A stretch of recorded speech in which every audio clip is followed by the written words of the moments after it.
200 cartel enforcers surrounded a Texas ranch. The owner made one call and it was over in minutes. It's 11:43 p.m. on Saturday, March 14, 2026, when 200 cartel enforcers surround Laurel Ranch on the outskirts of Hebronville, Texas. 20 black SUVs block all access points on the Caliche Road connecting to State Highway 285. Armed men carrying AK-47s and grenade launchers descend in organized formation. They're searching for Stephen Maldonado, a 68-year-old rancher who supposedly possesses information about Sinaloa cartel trafficking routes.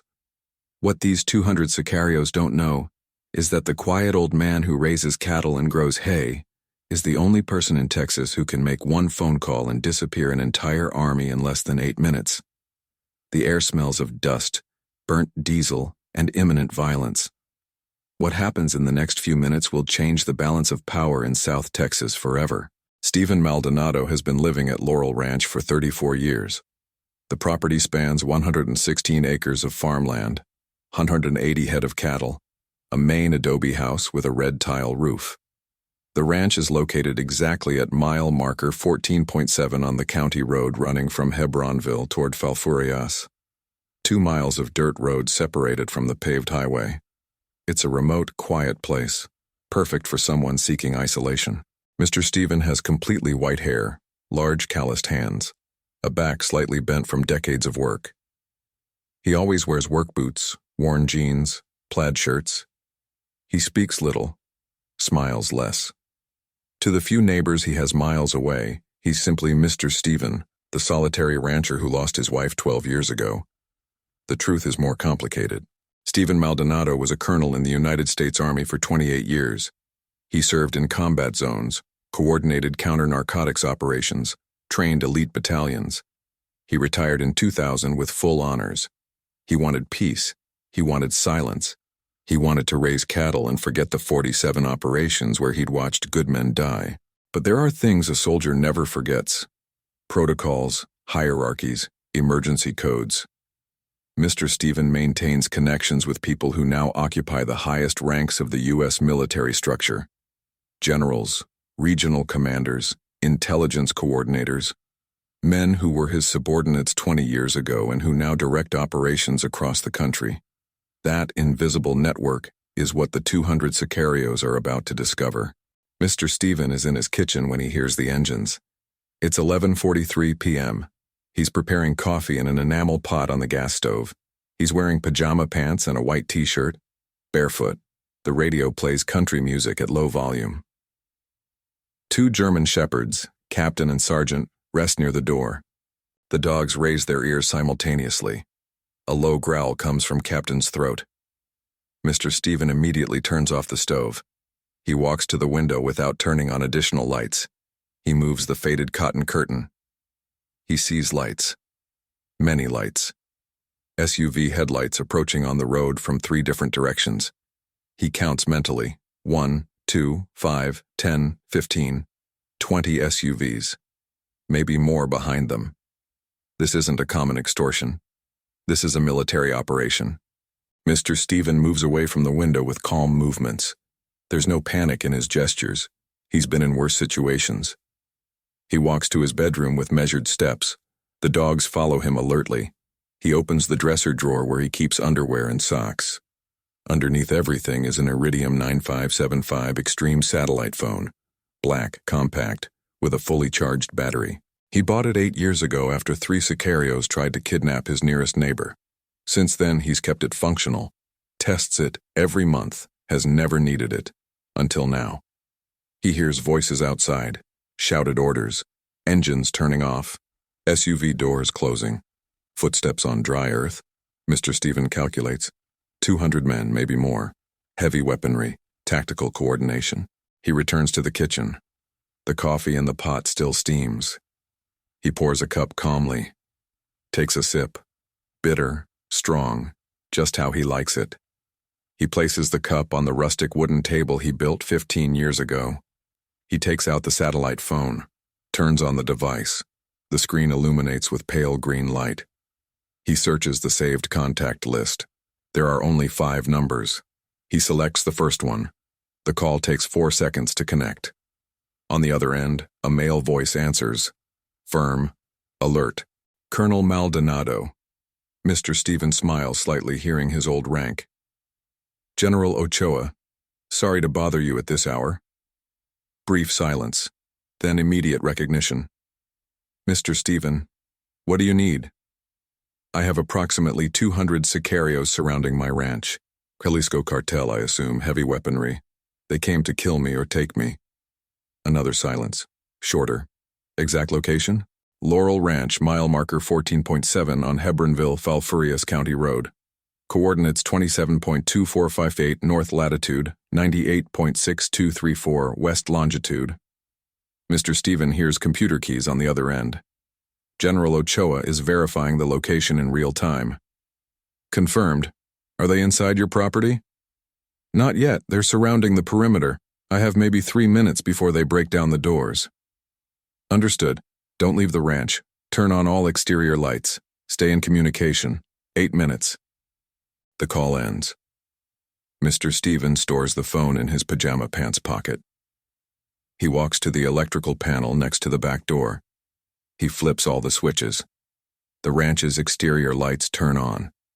4 500-watt halogen spotlights illuminate the main yard, the corrals, the vehicle entrance. Everything becomes visible as if it were noon. The sicarios outside react immediately. Confused shouts. Some cover their eyes.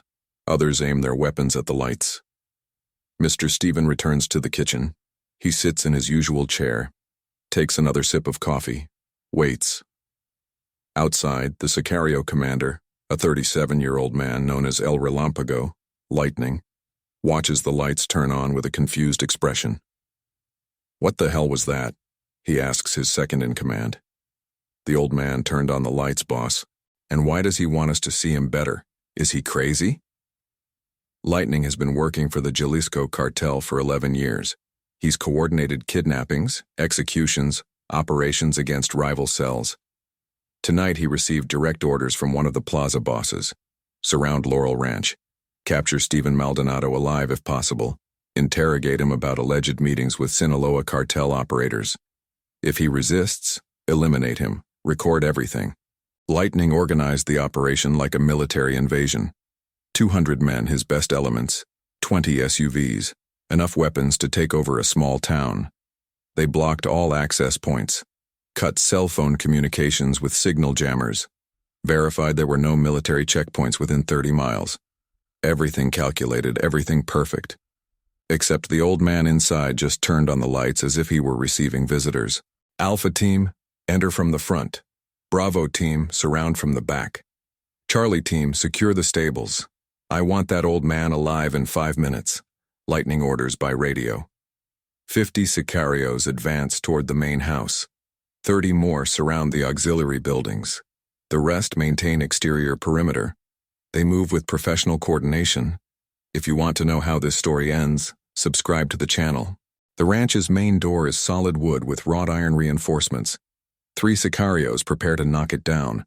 Before they strike, the door opens from inside. Mr. Stephen appears in the frame, illuminated from behind. Still barefoot, still in pajamas, still holding his coffee cup. Good evening, he says in a calm voice. Are you looking for someone? The sicarios freeze momentarily. They didn't expect this. They expected resistance, closed doors, gunfire. They didn't expect the target to open the door for them. Lightning pushes forward through his men. He aims his AK-47 directly at Mr. Stephen's chest. Stephen Maldonado, we came for you, old man. You can come quietly or we'll take you in pieces. Mr. Stephen takes a sip of coffee before responding. And may I know why 200 armed men are surrounding my ranch at midnight? I'm an old man who raises cattle. Lightning smiles. Don't play stupid, old man. We know you meet with Sinaloa cartel people. We know you pass information. Now you walk to that SUV or I blow your brains out.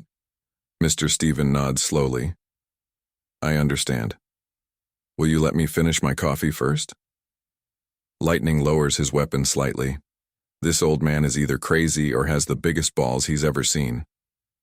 You have 30 seconds. Mr. Stephen turns around and returns to the kitchen. The sicarios follow him, aiming. The house is modest. Old but well-maintained furniture. Photographs on the walls. One of a young woman smiling, his wife who died 12 years ago, another of a group of soldiers in combat uniform standing in front of a helicopter. Mr. Stephen is in the center, younger, with colonel rank visible on his shoulders. Lightning sees the photograph. Something clicks. You were military? Mr. Stephen finishes his coffee, places the empty cup on the table. I was, a long time ago. What rank? Colonel. I retired in 2000. Lightning processes the information. A retired colonel. That explains why he shows no fear. Doesn't matter what you were, old man. Now you're ours. Walk. Mr. Stephen walks calmly toward the door. 2 sicarios flank him, grabbing him by the arms. They take him out to the illuminated yard. 198 armed men surround the house. Lightning orders them to put him in a black Suburban. Before they do, Mr. Stephen speaks. Do you hear that? Everyone falls silent. Silence. Only the night wind. Then, distant but approaching, the unmistakable sound of helicopter rotors. Not one. Several. Lightning looks at the sky. The sound intensifies every second. What the hell is that? The sound grows. Now it's deafening. Suddenly the sky fills with lights. 5 U.S. Army Black Hawk helicopters appear from different directions. They fly low, fast, coordinated. Before continuing, write in the comments what country and city you're watching from. The helicopter's spotlights illuminate the entire ranch as if it were daylight. The M134 minigun machine guns mounted on the side doors aim directly at the sicarios. But that's not all. From the state highway, along the 3 dirt roads connecting to the ranch, military convoys arrive. 20 U.S. Army Humvees equipped with turrets, 6 LMTV transport trucks, 3 MRAP armored vehicles. In less than 3 minutes, the ranch is surrounded by approximately 400 fully equipped U.S. Army soldiers. Tactical vests, ballistic helmets, M4 carbines.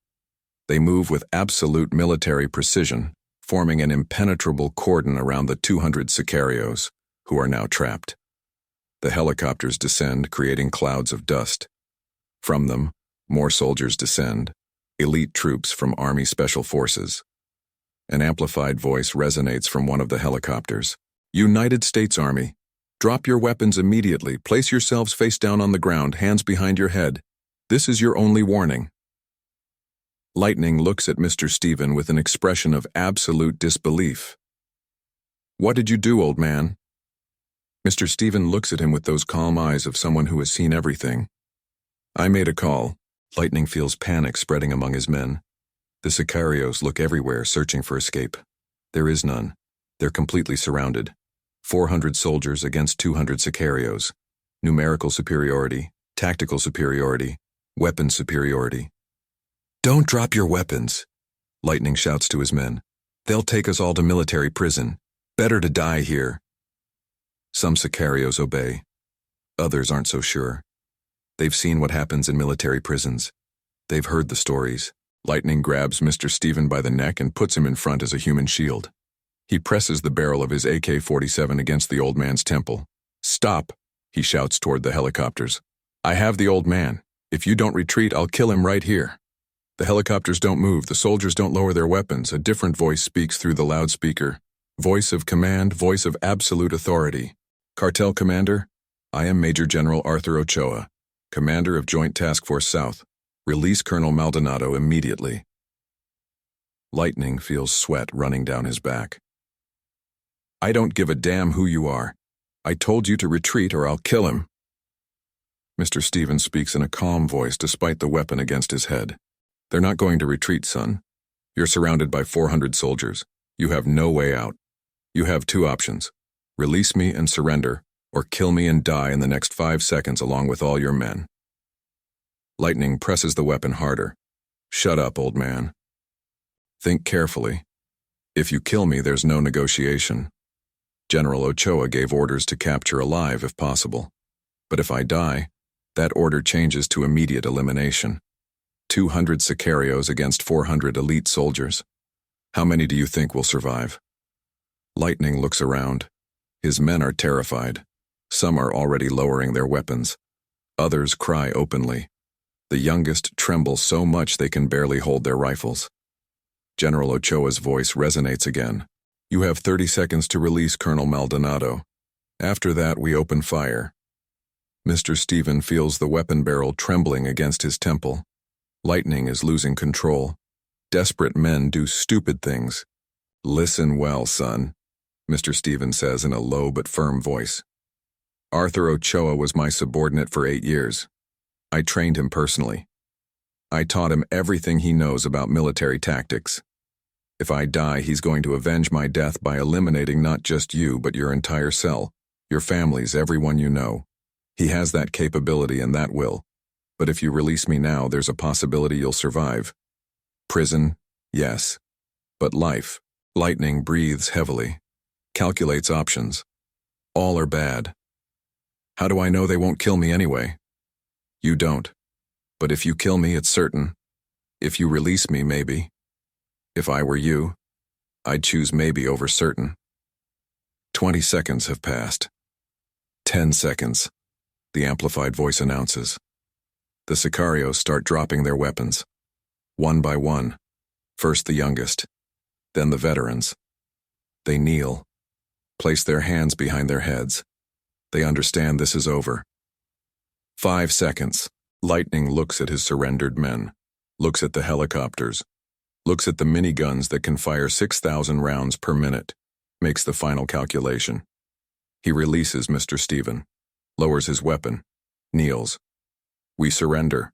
The soldiers advance immediately. In less than 2 minutes, the 200 sicarios are handcuffed with plastic zip ties, kneeling in organized rows, hands behind their heads, surrounded by soldiers aiming at them. Mr. Stephen walks calmly toward where the main helicopter landed, still barefoot, still in pajamas. A tall man, about 52 years old, in Major General uniform, descends from the aircraft. He walks toward Mr. Stephen with quick steps. He stops in front of him, renders the most perfect military salute Mr. Stephen has seen in years. Colonel, are you all right? Mr. Stephen returns the salute with the same precision. I'm fine, Arthur. Thanks for coming so fast. General Ochoa lowers his hand. 8.5 minutes. We almost arrived late. You arrived just in time. They embrace. A brotherly embrace of comrades, of men who have shared trenches. General Ochoa separates and looks at Mr. Stephen up and down. Pajamas, Colonel? Seriously? Mr. Stephen smiles for the first time all night. They caught me making coffee. I didn't have time to change. General Ochoa laughs. Then his expression becomes serious. How did they know where you live? I don't know. I've kept a low profile for 26 years, someone talked. We're going to investigate. Meanwhile, you need to leave here. This location is compromised. Mr. Stephen looks toward his house, his ranch.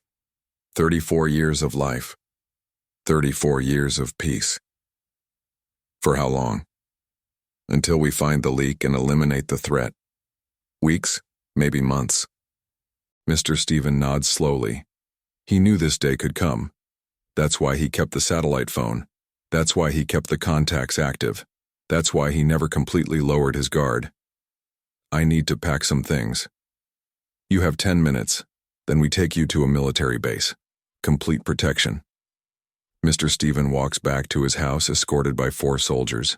He enters his bedroom, dresses quickly. Boots, jeans, shirt, jacket. Packs a small backpack. Clothes, documents, photographs of his wife. He exits to the yard. The 200 sicarios are being loaded onto military trucks. They'll be transferred to the U.S. disciplinary barracks. Lightning watches him pass. His eyes show pure hatred. This doesn't end here, old man. The cartel will hunt you. They'll find you. You're going to die. Mr. Stephen stops, turns around, walks toward Lightning, crouches down to his level. Maybe, but you're going to spend the next 40 years in a 6 by 9 foot cell without windows. You're going to forget what the sun feels like. You're going to forget what real food tastes like. You're going to grow old in there remembering this night, remembering that you brought 200 men to capture an old man in pajamas, and remembering that you lost. He stands up, walks toward the helicopter without looking back. Captain and sergeant follow him. He's not leaving them. The dogs board with him. The helicopter takes off. Mr. Stephen looks out the window. He sees his illuminated ranch. He sees the soldiers securing the perimeter. He sees the Sicarios' SUVs being towed. He sees his 34-year life disappearing into darkness. General Ochoa sits next to him. "I'm sorry, Colonel. I know what this place means to you." Mr. Stephen doesn't look away from the window. "It's just a place, Arthur. I've lost more important things." They fly in silence for several minutes. The lights of San Antonio appear on the horizon. "What's going to happen with the 200 Sicarios?" Mr. Stephen asks. "Military prison. We're going to interrogate them. They'll give us information about the cartel's structure in Texas. This is a major blow to the organization." "And the leak?" "We already have 3 suspects, ex-military who sold out to the narcos. We're going to find them." Mr. Stephen nods. There are always traitors. Men who train with the army and then sell their knowledge to the highest bidder. The helicopter lands at Lackland Air Force Base at 12:47 a.m., 1 hour and 4 minutes after everything began. They descend from the aircraft. A young colonel waits on the tarmac. "General, Colonel Maldonado, the accommodations are ready. Building 7, 3rd floor, complete security." Mr. Stephen follows the colonel. Captain and sergeant walk by his side. They arrive at a concrete building with armed guards at all entrances. They go up to the 3rd floor. The colonel opens a door. Inside is a spacious room. Bed, desk, private bathroom, television, small kitchen. Windows with discreet but functional bars. "Do you need anything else, sir?" Mr. Stephen looks around. It's comfortable. It's safe. It's a gilded cage.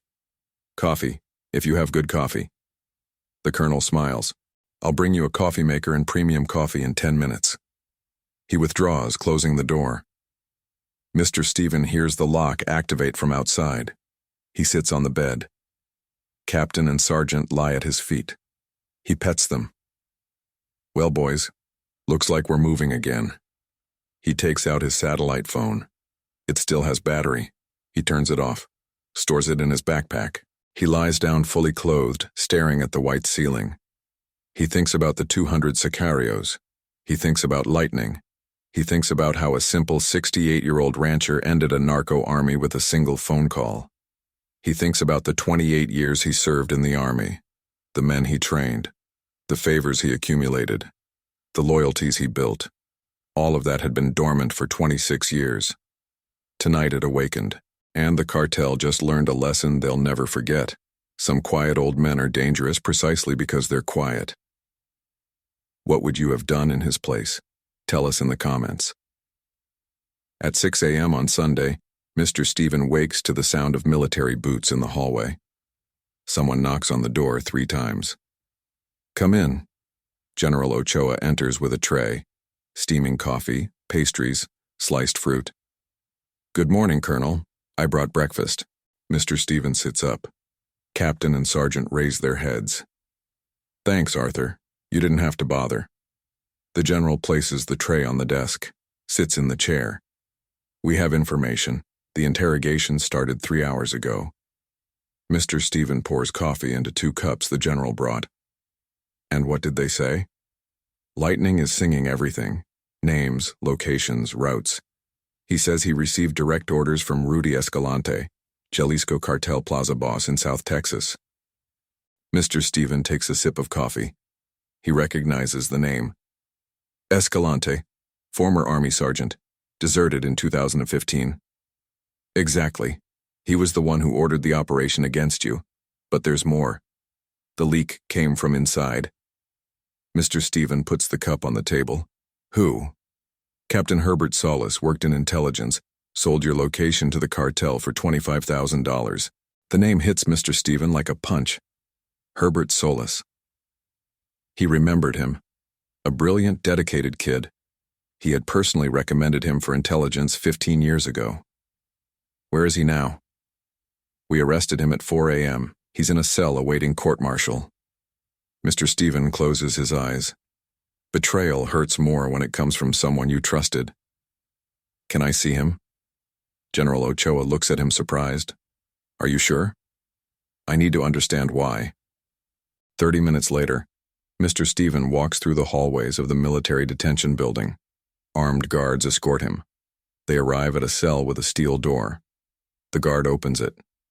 Inside, sitting on a concrete bed, is Captain Herbert Solis.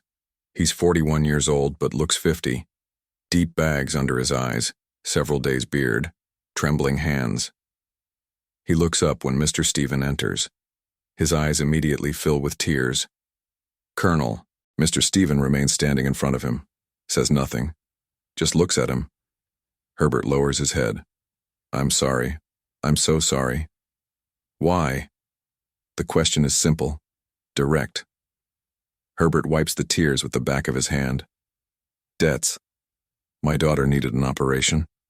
Cancer. Military insurance didn't cover everything. I needed $40,000. I didn't have anywhere to get it. Mr. Stephen still doesn't move. And you sold my location for $25,000? They told me they just wanted to talk to you, that they wouldn't hurt you. I didn't know they were going to send 200 men. Lie. You knew exactly what they were going to do. Herbert sobs openly now. My daughter is 9 years old. She was going to die without that operation. And how many daughters are going to grow up without fathers because you sold military intelligence to the narcos? Herbert doesn't respond. There's no possible answer. Mr. Stephen approaches, sits next to him on the concrete bed. I personally recommended you for intelligence, Herbert. I trusted you. I treated you like a son. I know. That's why this is killing me. Did your daughter have the operation? Herbert nods. 2 months ago, she's in remission. Good. I'm glad for her. Herbert looks at him confused. How can you be glad after what I did? Because she's not at fault. She's an innocent child. She deserves to live. Mr. Stephen stands up. But you're going to spend the next 30 years in military prison. Your daughter is going to grow up without a father. She's going to ask her mother where you are. And your wife will have to decide whether to tell her the truth or lie to her. That's your real sentence, Herbert. Not the cell. Knowing that you saved your daughter but condemned her to live with the shame of having a traitor father. He exits the cell without looking back. He hears Herbert's sobs until the steel door closes. General Ochoa waits outside. How do you feel? Tired, Arthur. Very tired. They return to the accommodations building. Mr. Stephen sits in his room looking out the window. He sees soldiers training in the field. 20-year-olds running with heavy backpacks, shouting cadences, preparing to defend the country. He wonders how many of them will end up like Herbert. How many will face impossible decisions?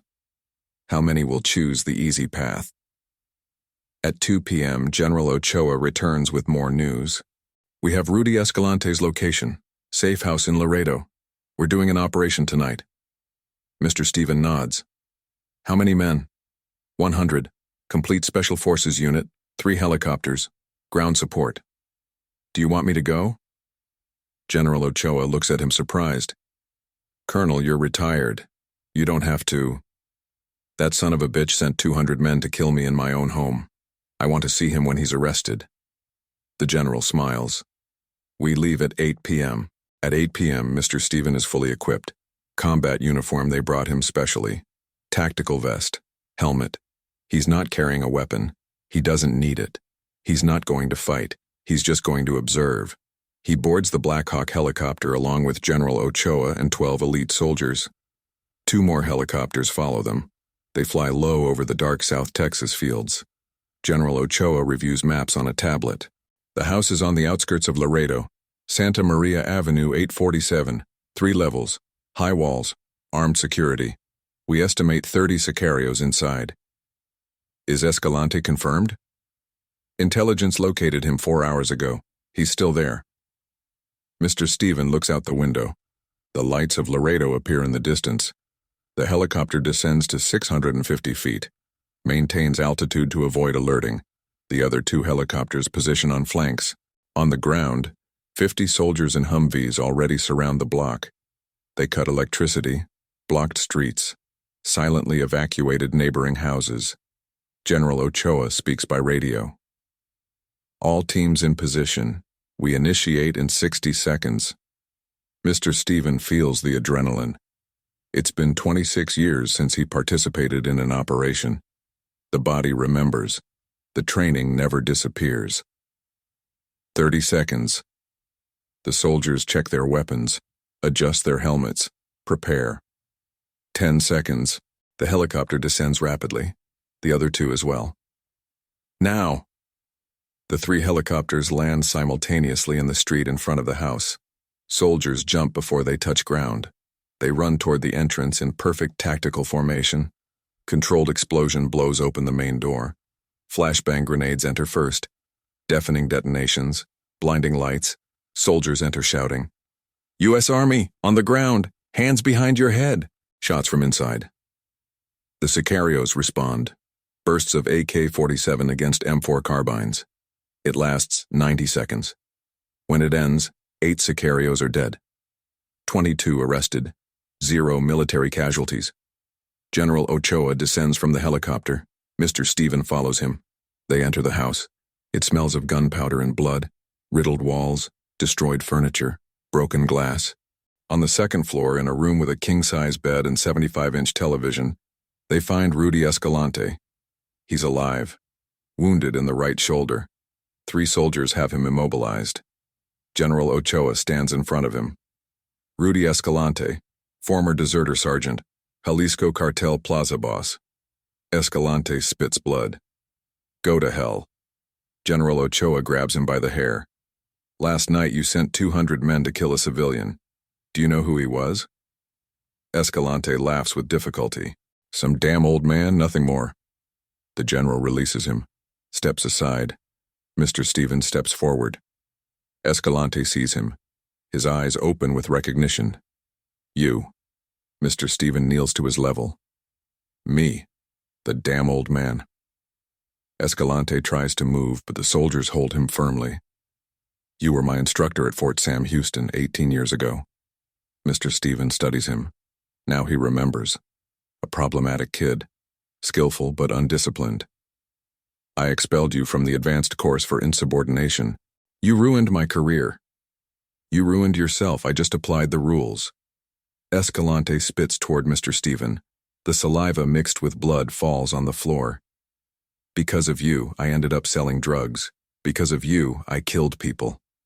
Mr. Stephen shakes his head. No. You chose that path. Nobody forced you. He stands up, looks at General Ochoa. I'm done here. They exit the room, descend the stairs. Outside, the 22 arrested sicarios are kneeling in the street, hands cuffed, heads down. General Ochoa orders them loaded onto the military trucks. Mr. Stephen observes everything from the helicopter. He sees them loading Escalante into a military ambulance. He sees the sicarios being transported. He sees soldiers securing evidence. The general boards the helicopter. Mission accomplished, Colonel. Mr. Stephen nods. Good work, Arthur. They take off. Return to the base in San Antonio. It's 10:47 p.m. 2 hours of operation, 31 criminals captured, 8 dead. Devastating blow to the Jalisco Cartel in South Texas. Back in his room, Mr. Stephen removes his uniform. Showers, puts on comfortable clothes, sits on the bed with a cup of coffee. Captain and sergeant rest at his feet. He thinks about the last 24 hours.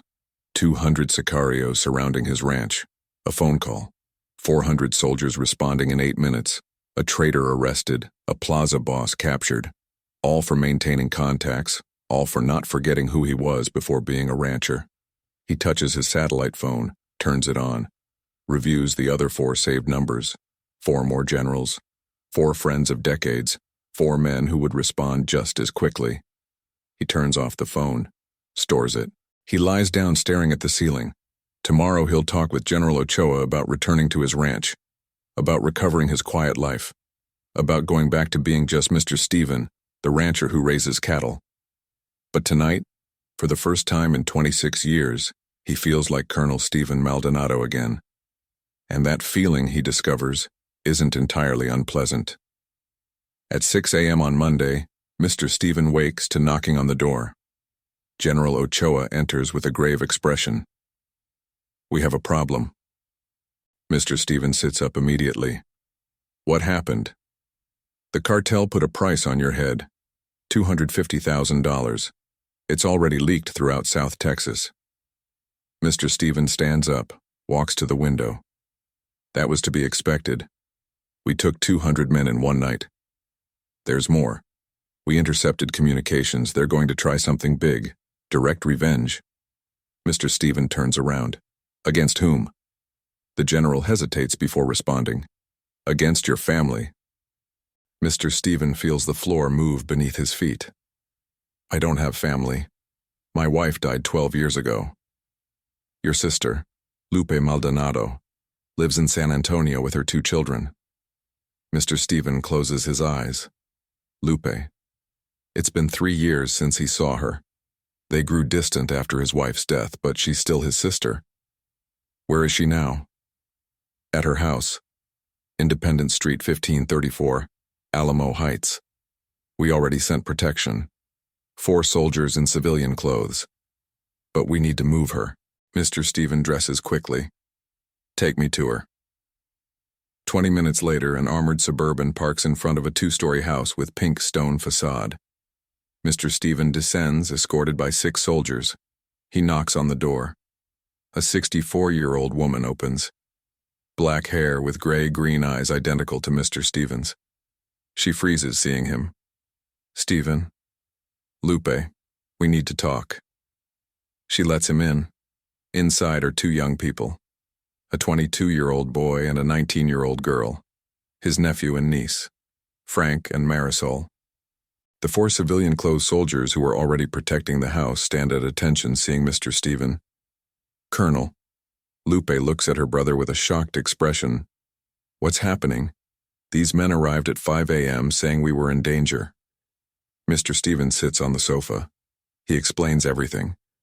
The 200 sicarios, the call, the operation, Escalante's capture, the price on his head, the threat against her and her children. Lupe listens in silence. When he finishes, her eyes are full of tears. "I always knew your past would catch up with us someday. I'm sorry, Lupe. If I had known..." "Would you have done anything different? Wouldn't you have made that call?" Mr. Stephen looks directly into her eyes. "No. I did what I had to do." Lupe wipes her tears. "I know. That's why I always admired you. Because you never gave up. Because you always did the right thing even when it hurt." Frank, the older nephew, steps forward. "Uncle, what do we have to do?" "Leave San Antonio today. The army will protect you at a military base until we eliminate the threat." Marisol, the niece, trembles. "For how long?" "I don't know, sweetheart. Weeks. Maybe months." Lupe takes her children's hands. "Pack essentials. 30 minutes." The young people run up the stairs. Lupe stays with her brother. "And what are you going to do?" Mr. Stephen looks out the window. "End this. The cartel won't stop until I'm dead. I need to make them lose their appetite." "How?"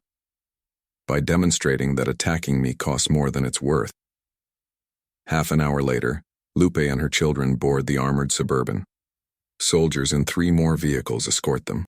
Mr. Stephen hugs all 3. "You'll be safe, I promise." Lupe hugs him tight.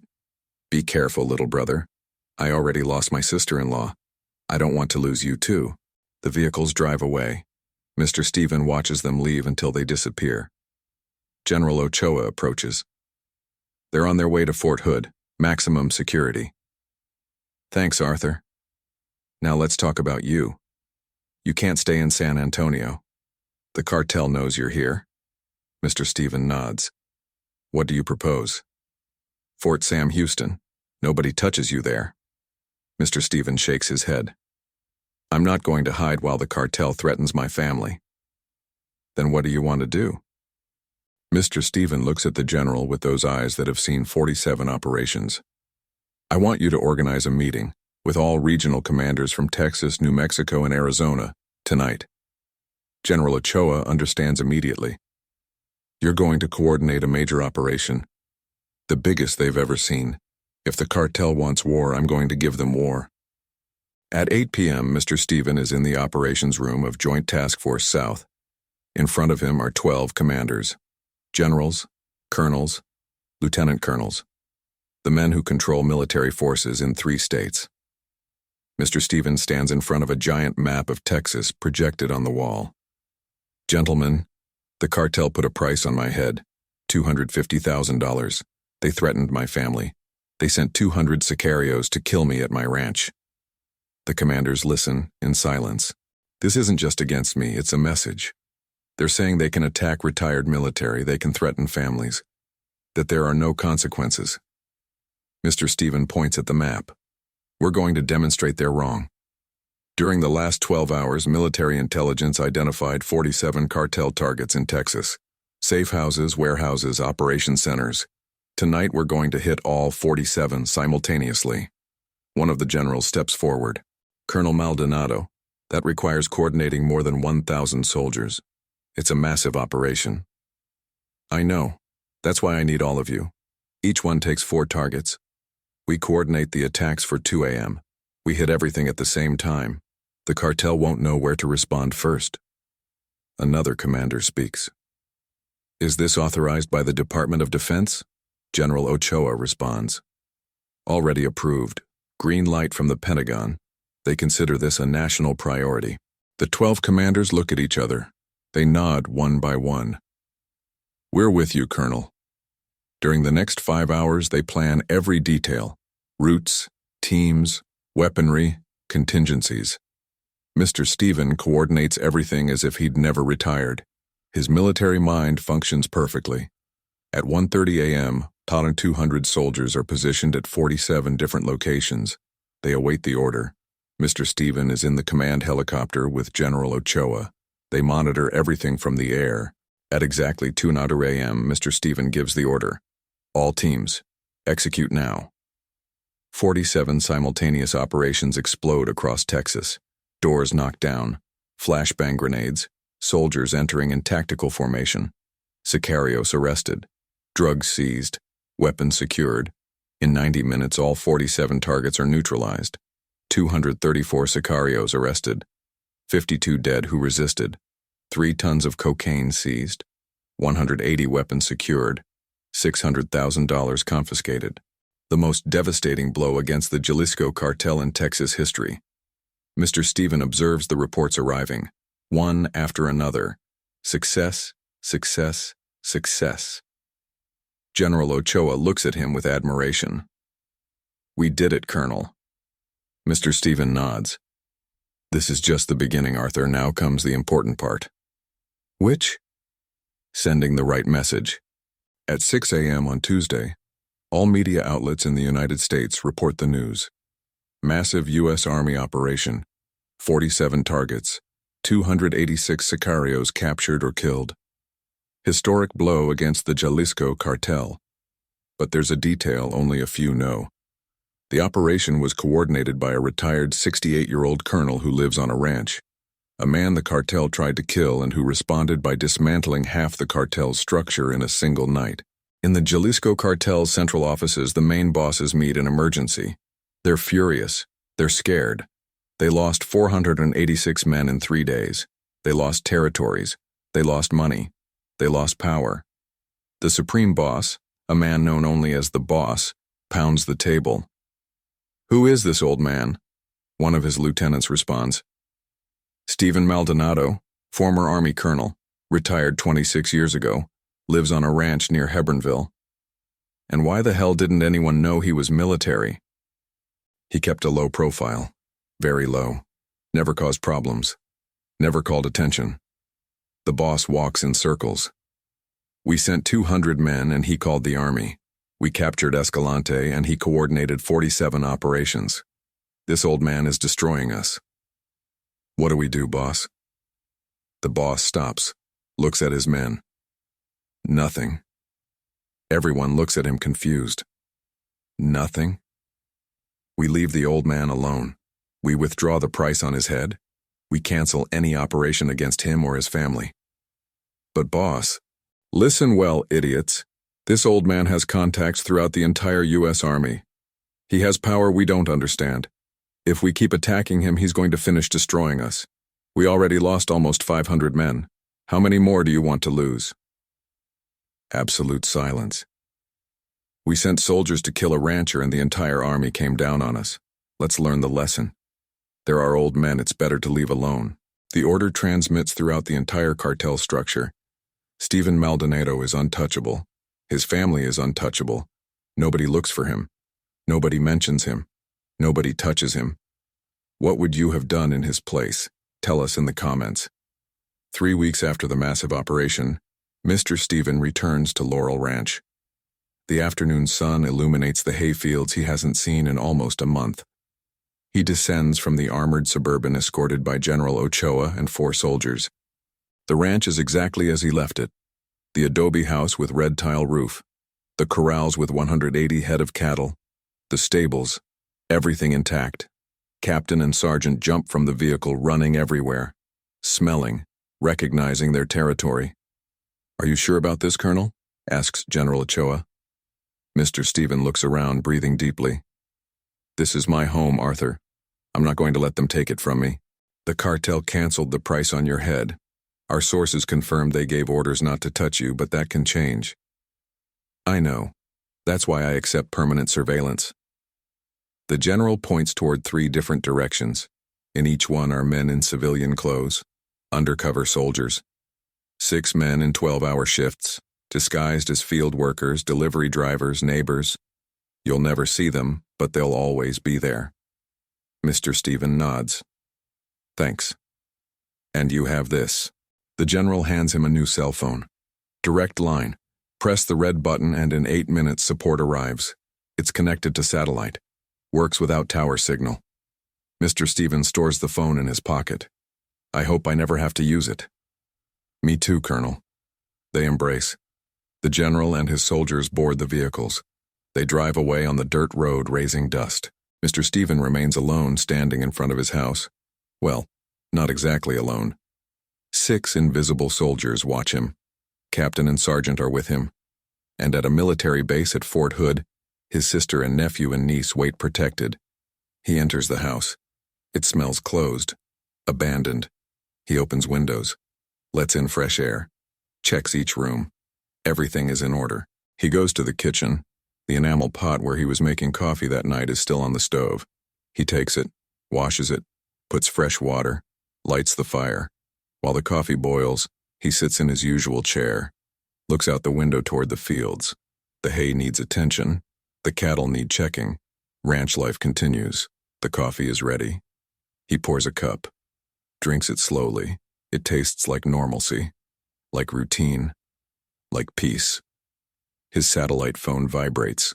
It's a message from General Ochoa. "Your sister and nephew and niece are asking when they can return." Mr. Stephen responds. 2 more weeks, I want to be sure."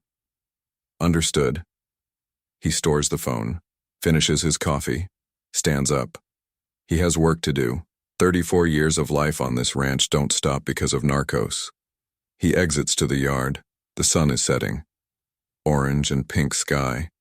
He walks toward the corrals. The cattle see him and approach. They recognize their owner. He pets them one by one. "I'm back, girls. It's all over." In the following days, Mr. Stephen resumes his complete routine. He wakes at 5 a.m., milks, feeds the animals, checks the crops, repairs fences, cleans stables. Honest work that makes you sweat and tires the muscles. In the afternoons, he sits on his house porch, drinks coffee, listens to country music on his old radio, watches the sunset. The undercover soldiers rotate invisible shifts. Sometimes Mr. Stephen identifies them. The propane delivery driver who passes too frequently. The internet technician working on a pole that doesn't need repair. The tool salesman who always parks his truck in the same place. He doesn't speak to them, doesn't expose them, simply keeps living. One Thursday afternoon, a month after returning, he hears a vehicle approaching. He tenses momentarily. Captain and Sergeant bark. It's a white Ford truck. It parks in front of the house. 3 people descend, Lupe, Frank, and Marisol. Mr. Stevens smiles for the first time in weeks. Lupe. His sister runs toward him, hugs him tight. They told us it was safe to come now. It's safe now. I brought you back. Frank and Marisol hug their uncle too. The 4 enter the house. Mr. Stephen prepares coffee for everyone. They sit at the kitchen table, the same table where everything began 5 weeks ago. Lupe looks at her brother. You look good. I thought you'd be destroyed. Mr. Stephen drinks his coffee. I was close, but it's over. Life continues. Frank speaks. Uncle, on the news they said a former military man coordinated operations against the cartel. Everyone knows it was you. Mr. Stephen looks at him seriously. Nobody knows anything, and nobody's going to say anything. Understood? All 3 nod. What happened here stays here. You return to your normal life, I return to mine. The world keeps turning. They spend the afternoon together. They eat, converse, laugh for the first time in weeks. The family they almost lost now reunited. When the sun sets, Lupe and her children prepare to return to San Antonio. Are you going to be okay alone? Lupe asks. Mr. Stephen points around. I'm not alone. I have Captain and Sergeant. I have my cattle.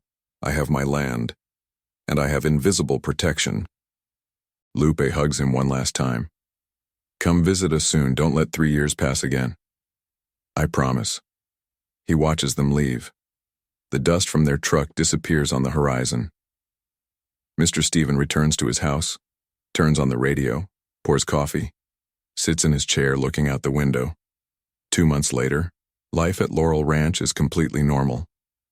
Mr. Stephen wakes every day at 5, works until 6 p.m., eats dinner, listens to music, reads, sleeps. The undercover soldiers are still there, invisible but present. Mr. Stephen doesn't even look for them anymore.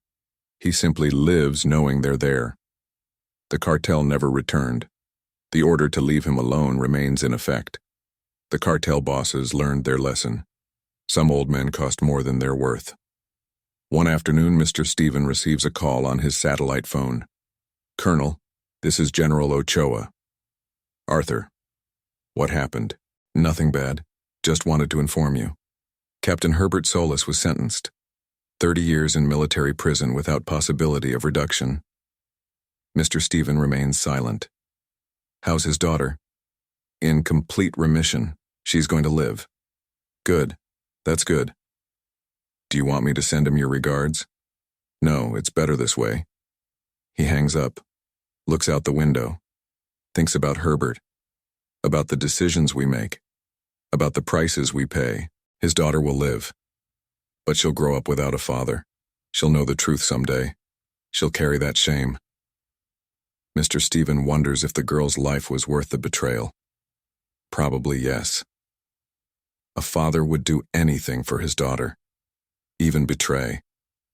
But the consequences remain real. 3 months after the 47 target operation, the statistics are public.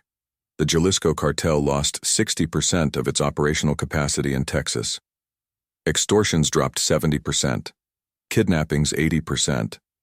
Drug trafficking in the region decreased significantly, all because 200 sicarios made the mistake of surrounding the wrong ranch.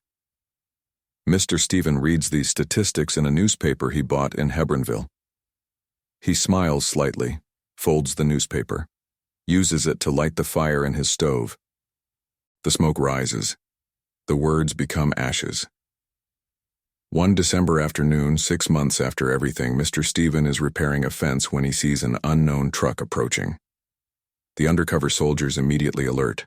One speaks by radio. The truck stops. A man about 45 years old descends, dressed formally, gray suit, no visible weapons. Mr. Stephen Maldonado? Mr. Stephen leaves his tool, walks toward the man cautiously. Who's asking? The man takes out identification. Agent Marcus Ruiz, Department of Homeland Security. May I speak with you? Mr. Stephen reviews the identification. It's real. Go ahead. They walk toward the house. The agent sits. Mr. Stephen offers him coffee. "I come to make you a proposal, Mr. Stephen." "What kind of proposal?" "The government needs advisors, people with military experience, people who understand how the narcos operate, people who can coordinate complex operations." Mr. Stephen drinks his coffee. "I'm retired." "I know. But what you did 6 months ago was extraordinary. You coordinated 47 simultaneous operations from scratch. You dismantled half a cartel in one night. That requires skills we need." "What exactly are you asking?" "Consultation twice a month, meetings in Washington, situation analysis, strategic planning. We pay well, very well." Mr. Stephen shakes his head. "I don't need money. I have enough." "Then do it for America, for the families suffering extortion, for the young people the narcos recruit, for the country you served for 28 years. Mr. Stephen looks out the window, his fields, his cattle, his peace. Then he thinks about the 200 sicarios, about the 20-year-olds with rifles, about the destroyed families, about Herbert and his daughter. "Twice a month?" "Maximum. And you can say no whenever you want." Mr. Stephen extends his hand. "I accept." The agent smiles, shakes his hand. "Thank you, Colonel, you won't regret it." When the agent leaves, Mr. Stephen remains seated on his porch, captain and sergeant at his feet, the sun setting on the horizon. He thought he was done with that life. He thought the 26 years of retirement were permanent. But he discovered something important. A soldier never stops being a soldier. The training never disappears. The responsibility never ends. He made a call that saved his life. That call unleashed operations that saved thousands more lives. And now he'll continue doing it, twice a month, from his ranch, coordinating, advising, protecting, because some men are born to serve, and that obligation doesn't end with formal retirement. If this story inspired you, subscribe to discover more stories like this. Leave your like if you believe in justice, and tell us in the comments where you're watching from. Today, 2 years after that night of March 14th, Mr. Stephen Maldonado still lives at Laurel Ranch. He still raises cattle. He still grows hay. He still drinks coffee in his kitchen every morning. But twice a month he travels to Washington, D.C. He meets with generals, with intelligence agents, with security officials. He analyzes situations, plans strategies, coordinates operations. He's helped dismantle 12 cartel cells in different states. He's trained 200 officers in advanced tactics. He's saved lives he'll never know. The undercover soldiers continue watching his ranch. The cartel never returned. The price on his head was never reactivated. They learned their lesson. Don't bother the quiet old man who raises cattle, because that old man can make one call and disappear entire armies in less than 8 minutes. And that call can change everything.